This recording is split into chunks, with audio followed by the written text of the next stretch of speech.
thank you, and I want to express my appreciation to Anthony Schiappone for his presence here, for the introduction, and for all of his hard work for the city of Bayonne. So thank you so much, and please join me in a question.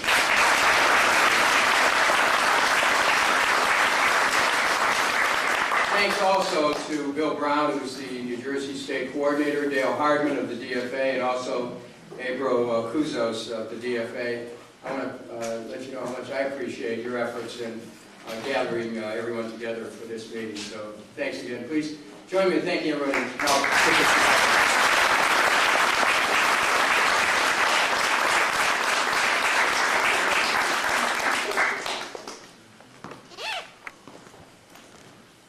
Short leash. Yeah, I don't like podiums. Probably because most of them are.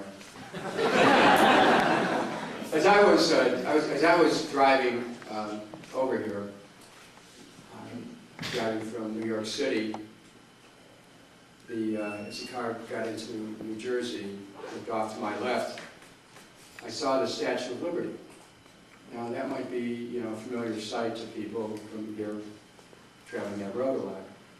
But for me, it wasn't. I mean, when I go into New York City, I'm usually in the city proper. I don't get over to where I can get a view of Ellis Island. And so when I looked over to my left and I saw the Statue of Liberty, all of a sudden here, I felt it. I had this feeling of, oh my God, that's a Statue of Liberty, and what it stands for. And I think of that poem at the base of the Statue of Liberty, which many of us were forced to memorize in grade school, not knowing someday that I would have a chance to recite it in a presidential campaign. Good sisters would tell me, you'll know why you're learning this. Give me your tired, your poor, your huddled masses, yearning to breathe free. The wretched refuse of your teeming shore, send these, the homeless, tempest-tossed. To me, I lift my lamp beside the golden door. Those words, written so many years ago by Emma Lazarus, speaks to a deep purpose of America, welcoming people from across the globe, connecting with the global community, standing for liberty. Standing for liberty. I just came from an interview at Bloomberg News. And when I walked in the building, we were directed to a bank of people who sit at a desk and they move their computer mouses around the screen. And they tell you, well, stand here and look at the black screen behind them. And then they snap your picture. And then they give you a little ID badge that you can wear around. And then that's how you get around the building. I guess this is something that people get used to. I'll never get used to it. I'll never get used to the surveillance society. The society that really, I mean, plays around with that, who are you, and the extension of it. The government reaching into people's lives, having to know what you're reading, what your financial records are, your health records, your education records. This information society that governments latched onto, grabbing people's phone records, okay? Using corporations to do that. An invasion of privacy that is so deep, it really raises questions about whether our democracy can endure. There was a picture of Lincoln at Gettysburg discovered a few days ago. It's a rare picture.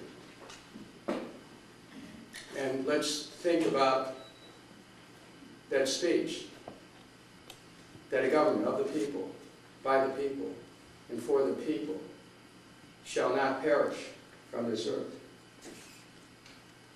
We have a democracy. But whether we keep it or not is going to depend on our involvement.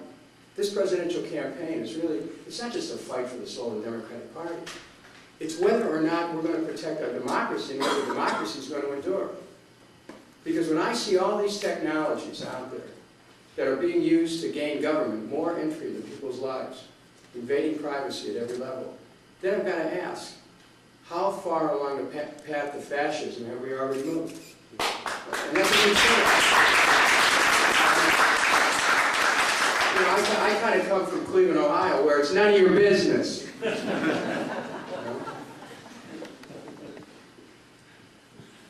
There's a sense in which 9/11 was used to gain control over the American people in a way that hasn't been healthy for our democracy. The level of fear that has been put over this country is anathema to democratic principle. And it's being used to drive war. It's being used to take away civil liberties. It's being used to justify not questioning an economy where the wealth is accelerating to the top. And so I look at this and I go, what's going on in America? I come from Cleveland, Ohio. I'm the oldest of 7. My parents never owned a home. Some of you know this story. They were renters. We lived in 21 different places by the time I was 17, including a couple cars. I know what people go through. I know when your life is wrapped up with having a roof over your head. I understand that. Or having a job with a good paying wage, how central that is, so you can put food on the table, clothes on kids' backs. How health care is so important, you have a big family. I understand that.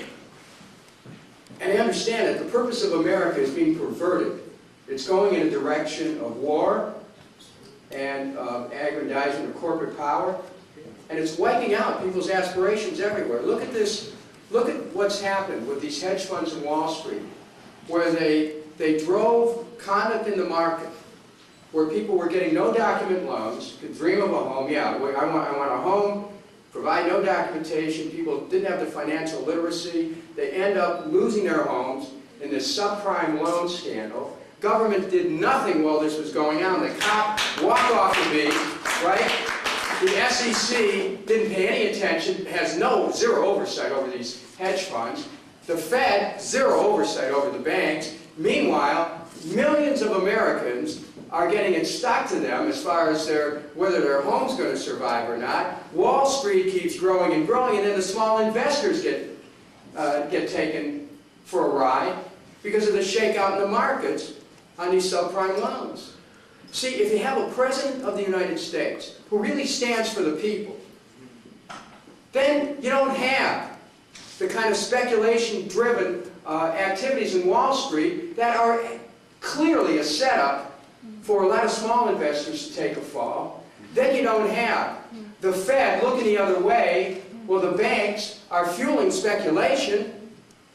Then you don't have monopolies gathering in the economy, accelerating wealth to the top, closing industries all over the place. Then you don't have, and a Kucinich presidency means this, first act in office, cancel NAFTA. Yeah.